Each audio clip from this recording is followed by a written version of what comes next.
चिड़िया का जादुई अंडा। जुगनूपुर गांव के घने जंगल में रानी नाम की चिड़िया अपने पति कौवे और 2 छोटे बच्चे चीना मीना के साथ रहती थी। कौवे के बेरोजगार होने की वजह से वो बहुत ही गरीब थे। ऐसे ही एक सुबह, मीना, माँ कितनी देर हो गई, मुझे भूख लग रही है, कुछ खाना दो ना। रानी, बेटा घर में खाने को कुछ भी नहीं है, थोड़े से चावल ही पड़े हैं। चीना, माँ मुझे खीर खाने का बहुत मन कर रहा है, थोड़ी सी खीर बना दो ना। रानी, अब इन बच्चों को क्या बोलूं, घर में सिर्फ चावल ही है, दूध और चीनी तो बिल्कुल भी नहीं है, कैसे करूं। कौआ, अरे भगवान, इतनी परेशान क्यों हो, ऐसा क्या मांग लिया बच्चों ने तुमसे। रानी, अजी घर में कुछ नहीं है और बच्चे खीर खाने की कह रहे हैं। कौआ, बस इतनी सी बात, ऐसा करता हूँ मैं लाला जी से सामान ले आता हूँ, दूध और चीनी। ऐसा कहकर कौआ राशन लेने बतख लाला पर पहुँच जाता है। कौआ, अरे लाला जी, मुझे आपसे थोड़ी उधारी चाहिए थी, थोड़ा दूध और चीनी मिलेगा क्या, मुझ पर जब पैसे होंगे मैं लौटा दूंगा। बतख, पर तुम्हारा तो काम छूट गया था ना, तो पैसे कब दोगे। कौआ, वो मेरी नौकरी लगते ही आपको दे दूंगा। बतख, अच्छा, मुझे बेवकूफ समझा है क्या, कब तुम्हारी नौकरी लगेगी, कब तुम्हें उसके पैसे मिलेंगे, जब तक क्या मैं बैठा रहूंगा तुम्हारे पैसों के लिए, भागो यहाँ से। कौआ, अरे लाला जी ऐसे मत कीजिए, मेरे बच्चे भूखे हैं, थोड़ा दे दीजिए दूध चीनी, उन्हें खीर देनी है बनाकर मुझे। बतख, हा हा हा, हो हाथ में नहीं अन्नी, फिर भी ख्वाहिशें बच्चों को शाही भोग खिलाने की, वाह देख रहे हो ना कबूतर भैया। कबूतर, हाँ लाला जी, पता नहीं सुबह सुबह भिखारी लोग कहाँ से आ जाते हैं, मैं तो कहता हूँ भगा दो। बतख, चल हट, मैं उधारी नहीं देता। कौआ रोते, लाला जी मेरा विश्वास करो, पक्का पैसे वापस कर दूंगा, मेरे बच्चे बहुत भूखे हैं। कौआ लाला जी के आगे हाथ जोड़कर बहुत विनती करता है, पर बतख लाला उसे वहाँ से बेइज्जत करके भगा देता है। आगे जाकर कौआ कहता है, कौआ, मैं तो रानी को बोलकर आया था, पर अब अपना क्या मुंह दिखाऊंगा, मैं किसी काम का नहीं हूँ। ये कहकर परेशान कौआ उड़ने लगता है। तभी एक बड़ी सी चील उस पर हमला कर उसके पंख को नुकसान पहुंचा देती है, जिससे घायल होकर कौआ गिर जाता है। जैसे तैसे जख्मी हाल में कौआ अपनी बीवी बच्चों तक पहुंचता है। तभी चिड़िया रानी उसे देखकर कहती है, रानी, अजी आपको क्या हुआ, आपकी ये दशा कैसे हुई। कौआ, क्या बताऊं, एक बड़ी सी चील ने मुझ पर हमला कर दिया और अब मैं उठ भी नहीं पा रहा। रानी रोते हुए, हे भगवान, यह क्या हो गया, ना मेरे पति पर पैसे नहीं है, ना नौकरी, मेरे बच्चे भूखे हैं और अब इनका इलाज कहाँ से कराऊं, भगवान कोई तो मदद करो मेरी। चीना, पापा पापा आपको क्या हो गया। मीना, पापा जल्दी से ठीक हो जाओ। कौआ, बच्चों तुम फिक्र मत करो, मैं ठीक हूँ। रानी, मुझसे आपकी यह दशा देखी नहीं जा रही, मैं ही कुछ काम ढूंढने जा रही हूँ।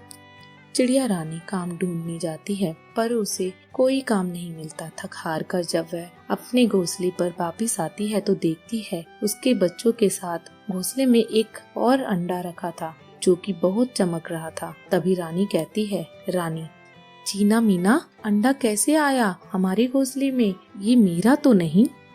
चीना, मुझे नहीं पता माँ, कैसे आया। मीना, हाँ मुझे भी माँ, बहुत भूख लगी है, आपको खाना नहीं मिला क्या। रानी, अरे बेटा, ना मुझे काम मिला ना खाना, काश ये कोई जादुई अंडा होता, मैं इससे खाना मांगती बहुत सारा। चिड़िया रानी के ये कहते ही उस अंडे में से बहुत सारा स्वादिष्ट खाना निकलता है, जिसे देखकर बच्चे कहते हैं, मीना, अरे माँ, आपने जैसा बिल्कुल कहा यह तो बिल्कुल वैसा ही हो गया, इस अंडे में से खाना आया। चीना, मुझे तो बहुत भूख लगी है, तो मैं खाऊंगी अब। तभी चिड़िया रानी का परिवार पेट भरकर खाना खाता है। बहुत घूर कर देखने पर रानी कहती है, रानी, क्या सच में बच्चों तुम्हें ये कोई जादुई अंडा दिख रहा है। चीना, हाँ माँ, एक बार इससे पैसे मांगू ना। रानी, ठीक है, हे जादुई अंडे, अगर तुम सच में जादुई हो तो हमें बहुत सारे पैसे दे दो। चिड़िया रानी के कहते ही अंडा फूटकर बहुत सारे पैसे देता है, जिसे देखकर सब खुश हो जाते हैं। रानी, चीना बेटी, तुमने सही कहा था, ये अंडा सच में जादुई है। अगर इससे बोलो कि तेरे पापा को ठीक कर दे तो क्या ये अंडा ठीक कर देगा? चिड़िया रानी के यह कहते ही वह अंडा उसके पति कौवे को ठीक कर देता है। कौवा, अरे वाह रानी, मुझे देखो, मेरा पंख ठीक हो गया और मैं पहले की तरह उड़ सकता हूँ।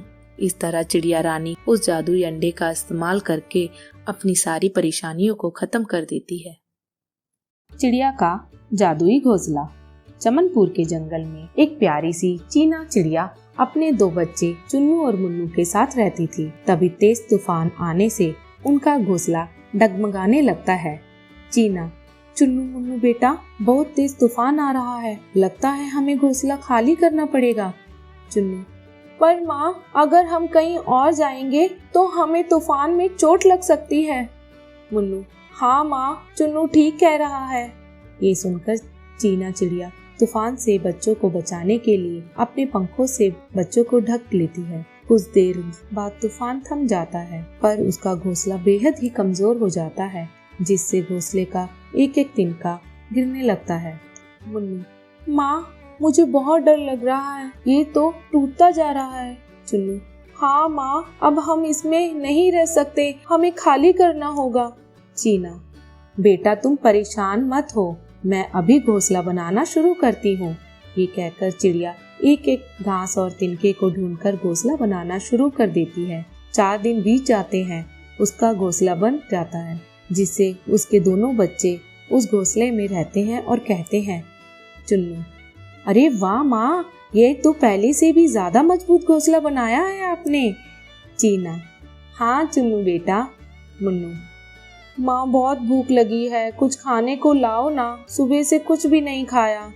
चीना, माफ करना बेटा, घोंसला बनाने के चक्कर में आज तुम्हें खाना देना ही भूल गई। तुम इंतजार करो, मैं खाना लेकर आती हूँ और कहीं जाना मत। चुन्नू, जी माँ। ये कहकर चिड़िया एक सेब के पेड़ के पास पहुँचती है। चीना, ऐसा करती हूँ, ये सेब तोड़कर ले जाती हूँ, इसमें से बच्चे खा लेंगे।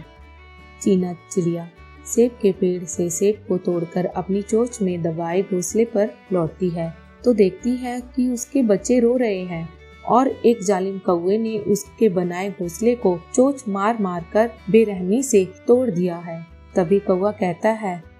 कौवा, हा हा हा, आखिर तोड़ दिया ना मैंने तुम्हारा घोंसला। चुन्नू, माँ माँ जल्दी आओ। चीना, चुन्नू मुन्नू बेटा, मैं आ गई हूँ, चुप हो जाओ, रो नहीं। तुम्हारी हिम्मत कैसे हुई मेरा घोंसला तोड़ने की? आज ही मेरा घोंसला बहुत मेहनत से बनकर तैयार हुआ था, अब मैं अपने बच्चों के साथ कहाँ रहूंगी। कौवा, हा हा हा, तुम इसी के लायक हो, आगे से कभी मेरे से उलझने की कोशिश मत करना। चीना, अच्छा तो तुमने मुझसे उस दिन का बदला लिया है?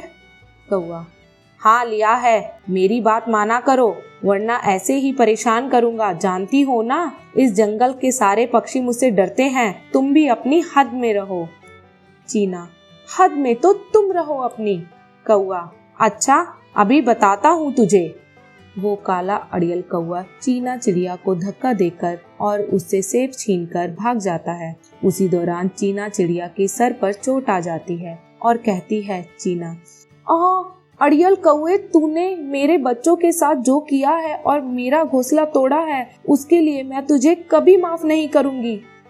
चुन्नू, माँ ठीक तो हो ना? मुन्नू, माँ को चोट लग गई, अब हम क्या करें? अब तो हमारे पास रहने के लिए घर भी नहीं है, ना पैसे, ना कुछ खा सकते, ना माँ की दवाई ला सकते हैं। चीना, बच्चों तुम फिक्र मत करो, मैं ठीक हूँ, इतनी चोट नहीं लगी है। रोते, पर मुझे समझ नहीं आ रहा अब हम कहाँ रहेंगे बिना घोंसले के, तो हम बेसहारा हैं और खाने को भी कुछ नहीं है। हे भगवान, कोई तो मदद करो। चीना की रोती आवाज सुनकर एक परी उसके पास आती है और कहती है। परी, क्या हुआ, तुम रो क्यों रही हो? परी के पूछने पर चीना चिड़िया अपनी आप बीती कौवे की हरकत बताती है, जिसे सुनकर परी का दिल पिघल जाता है और वह कहती है। परी, उस कौवे ने तुम्हारे साथ बहुत गलत किया है, इसलिए मैं तुम्हें ये जादुई घोंसला दे रही हूँ। इससे तुम्हें खाना मिल सकता है और जो कोई भी तुम्हें परेशान करने या गलत इरादों से इस घोंसले को छुएगा या तोड़ेगा उसे सबक मिलेगा। चीना, शुक्रिया परी, क्या सच में अब से ये घोंसला मेरा है? परी, हाँ, अब तुम जितना चाहो अपने बच्चों को खाना खिला सकती हो इसी घोंसले में से। ये कहते ही परी गायब हो जाती है और चुन्नू कहता है, चुन्नू, माँ मुझे भूख लगी है, इस जादुई घोंसले का प्रयोग करो ना। चीना, हाँ बेटा, जादुई घोंसले मेरे बच्चों को खाना प्रदान करें। चीना के ये बोलते ही उस घोंसले से एक रोशनी आती है और उसमें से खाना प्रकट हो जाता है, जिसे देखकर मुन्नू कहता है, मुन्नू, अरे माँ देखो कितना सारा अच्छा अच्छा खाना मिला है हमें जादुई घोंसले से। चुन्नू, हाँ भाई, मेरा मन पसंदीदा बाजरे की रोटी भी है। चीना, इस जादुई घोंसले की वजह से अब हमें कभी भी खाने की कमी नहीं होगी, इसलिए बच्चों जी भर के खाओ। इस तरह चीना चिड़िया और उसके बच्चों को जब भी भूख लगती थी तो वो उस जादुई घोंसले से मांग कर खाया करते थे, और कोई भी पक्षी उसके घोंसले को नुकसान पहुंचाने आता तो उस घोंसले से टक्कर खाकर वह हमेशा के लिए भाग जाया करते थे।